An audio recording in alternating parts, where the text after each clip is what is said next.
ल साथीहरु आज चाहिँ एमी कुखुराको मासु तारेर खाउँ है त। म चाहिँ सुरुमा तेलमा मजाले मासु तार्छु हैन। आफ्नो पकाउने तरिका हुन्छ होला सायद।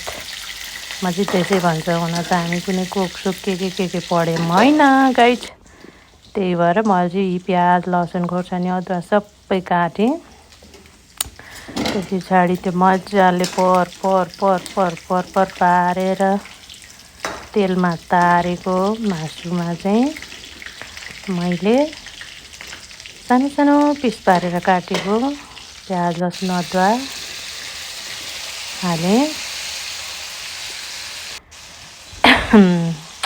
कोपी पनि लाग्छ है यही बेलामा। अनि हालिसकेपछि चाहिँ एकछिन चलाएँ। अब मासु त अगाडि नै अलरेडी अब पाकिसकेको हुन्छ नि त। एकछिन टल्याङ टुलुङ पट्याङ पुटुङ लट्याङ लुटुङ पार्ने गाइस। अनि त्यस पछाडि निकालेर चाहिँ अनि कालो दाल अनि कुखुरा साँधेको यति यमी हुन्छ, यति मिठो हुन्छ। माई गड, कुरै नगरौँ ल गाइज, खाउँ है त।